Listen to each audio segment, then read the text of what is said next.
ಹೀಗೆ ವೈಯಕ್ತಿಕವಾಗಿ ಈ ತೃಪ್ತಿ ಅನ್ನುವಂಥದ್ದು ನೀವು ಅವಾಗಲೇ ನಂಗೆ ಹೇಳ್ತಾ ಇದ್ರಿ, ನಂಗೆ ತೃಪ್ತಿ ಇನ್ನೂ ಸಿಕ್ಕಿಲ್ಲ ಅಂತ ಹೇಳ್ತಾ ಇದ್ರಿ. ಬಟ್ ಇಷ್ಟು ಸಿನಿಮಾಗಳು, ನಿಮ್ಮ ಜರ್ನಿ ಎಲ್ಲವನ್ನ ನೋಡಿದಾಗ ನಿಮಗೆ ಆ ಅನುಭವ, ಆ ತೃಪ್ತಿ ಸಿಕ್ಕಿದೆ ಅಂತ ಅನಿಸುತ್ತಾ ನಿಮಗೆ ಆ ಅನುಭವದಲ್ಲಿ? ಇಲ್ಲ, ಯಾಕೆಂದರೆ ಕಲಾವಿದನಿಗೆ ಆ ತೃಪ್ತಿ ಅನ್ನೋದು ಇರಲ್ಲ. ಒಂದು ಸಮಾಧಾನ ಎಲ್ಲೋ ಸಿಕ್ಬೋದು. ಯಾಕೆಂದರೆ ಈಗೆಲ್ಲೋ ನಾವು ಹೊರಗಡೆ ಹೋದಾಗ ಯಾರೋ ನನ್ನ ನೋಡಿ ಒಂದು ಸ್ಮೈಲ್ ಕೊಡ್ತಾರೆ, ಇನ್ನು ಕೆಲವರು ಮಾತಾಡಿಸ್ಬಿಡ್ತಾರೆ, ಇನ್ನು ಕೆಲವರು ಒಂದು ಸೆಲ್ಫಿ ಅಂತ ಫೋಟೋ ತೆಕ್ಕಿಸ್ತಾರೆ. ಅವಾಗ ಏನಪ್ಪ ನನ್ನ ಗುರುತು ಹಿಡಿತಾರೆ, ಒಂದು ಸಮಾಧಾನ ಮಾಡಿದ್ದಕ್ಕೆ ಅಂತ ಒಂದು ಸಮಾಧಾನ. ತೃಪ್ತಿ ಅಂತಂದರೆ ಪಾತ್ರಗಳು ಯಾಕೆ ನನ್ನ ಹತ್ರ ಮಾಡಿಸೋದಿಲ್ಲ, ಯಾಕೆ ಈ ಥರದ್ದು ಮಾಡಿಸಿಲ್ಲ. ಒಂದು ಪಾತ್ರ ಮಾಡಿದ ತಕ್ಷಣ ಮುಗಿದೋಗಿಲ್ಲ. ಈಗ ಕ್ರೇಜಿ ಕರ್ನಲ್ ಅಂತ ಒಂದು ಸೀರಿಯಲ್ ಮಾಡಿ ಅದ್ಭುತವಾದಂಥದ್ದು. ಇವತ್ತು ದೂರದರ್ಶನಲ್ಲಿ 8 ಸಾರ್ತಿನೋ 9 ಸಾರ್ತಿನೋ ರಿಲೇ ಮಾಡಿದ್ದಾರೆ. ಇವತ್ತು ಜನ ನನ್ನ ಕರ್ನಲ್ ಅಲ್ವಾ ನೀವು ಅಂತ ಮಾತಾಡಿಸ್ತಾರೆ. ಅದಾಯ್ತು, ಆಗೋದ್ರೆ ಆಗೋಯ್ತಾ, ಮತ್ತೆ ಮುಂದೇನು ವಾಟ್ ನೆಕ್ಸ್ಟ್, ಮುಂದೇನು ಅದು ತಾನೇ.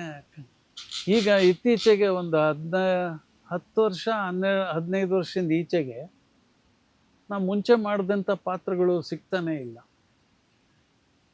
ಪೋಷಕ ಪಾತ್ರಗಳು ಈಗ 2 ದಿವಸ, ಒಂದೇ ದಿವಸ, ಅರ್ಧ ದಿವಸ. ಈ ಕ್ರಿಕೆಟ್ ಮ್ಯಾಚಲ್ಲಿ ವೆದರು ಕೈ ಕೊಟ್ಟರೆ 20 ಓವರ್ ಮ್ಯಾಚು, ಅದರಲ್ಲೂ ಮಳೆ ಬಂದರೆ 10 ಓವರು. ಸೊ ಹಾಗೆ ಕಡಿಮೆ ಆಗ್ಬಿಟ್ಟಿದೆ. ಯಾಕೆಂದರೆ ಸ್ಟೋರಿ ಲೈನು ಬೇರೆ ಥರ ಇರುತ್ತೆ. ಎಲ್ಲೋ ಒಂದು ಅಡ್ಗೋಡೆ ಬೇಕು ಅವ್ರಿಗೆ, ಹೀರೋಗೋ ಅಥವಾ ಹೀರೋಯಿನ್ಗೋ, ಫಾದರೋ ಚಿಕ್ಕಪ್ಪನೋ ಮಾವನೋ. ಆದರೆ ನೀನು ಅಲ್ಲಿ ಹೋಗ್ಬೇಡ ಅಂತ ಹೇಳೋಕ್ಕೆ ಅಥವಾ ನಮ್ಗೆ 2 ಮಾತು ಬುದ್ಧಿ ಹೇಳೋಕ್ಕೆ ಅಷ್ಟಕ್ಕೆ ಮಾತ್ರ ಲಿಮಿಟ್ ಇರುತ್ತೆ. ಒಂದು ಕುಟುಂಬದ್ದೋ ಅಥವಾ ಒಂದು ಸೊಸೈಟಿಲೋ ಒಂದು ಜವಾಬ್ದಾರಿ ಇರುವಂಥ ಮನುಷ್ಯ ಏನು ಮಾಡ್ತಾನೆ ಆ ಥರದ ಪಾತ್ರಗಳಿಲ್ಲ. ಆ ಪಾತ್ರಗಳು ಸಿಕ್ಕಿಲ್ವಲ್ಲ ಅಂತ ಕೊರಗಿದ್ದೇ ಇರುತ್ತೆ. ಆ ಥರದಲ್ಲಿ ತೃಪ್ತಿ ಇಲ್ಲ. ಇನ್ನೂ ಮಾಡಿದ್ವಿ, 50 ವರ್ಷ ಮುಗಿಸಿದ್ವಿ, 50 ವರ್ಷ ಕಳೆದಿದ್ದೀನಲ್ಲ ಸಿನಿಮಾದಲ್ಲಿ ಅಂದರೆ ಅದೇ ಒಂದು ದೊಡ್ಡ ನಿಜ ಸರ್. ನಿಜ, ನಾಟ್ ಈಸಿ ಸರ್ ಅದು. ದೊಡ್ಡ ಅಂದರೆ ಇವತ್ತು ಜನ ನೋಡ್ತಾರೆ, ಅಲ್ಲೊಂದು ಇಲ್ಲೊಂದು ಸಿನಿಮಾ ಕರೀತಾರೆ, ಸಿನಿಮಾ ಮಾಡ್ತಾ ಇದ್ದೀನಿ, ಜನ ನೋಡ್ತಾ ಇದ್ದಾರೆ, ನನ್ನನ್ನು ಒಬ್ಬ ಕಲಾವಿದೆ ಅಂತ ಗುರುತಿಸ್ತಾ ಇದ್ದಾರೆ. ಅದೆಲ್ಲ ಒಂದು ಸಮಾಧಾನ ಇದೆ.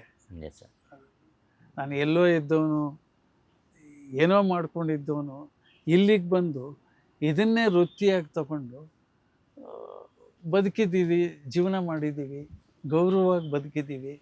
ಅದೆಲ್ಲ ಒಂದು ಸಮಾಧಾನ ಇದೆ. ನಿಜ ಸರ್. ಆಮೇಲೆ ಯಾವಾಗಲೂ ತೃಪ್ತಿ ಅನ್ನೋದು ಸ್ಕೈ ಇಸ್ ದಿ ಲಿಮಿಟ್ ಅಲ್ವಾ ಸರ್?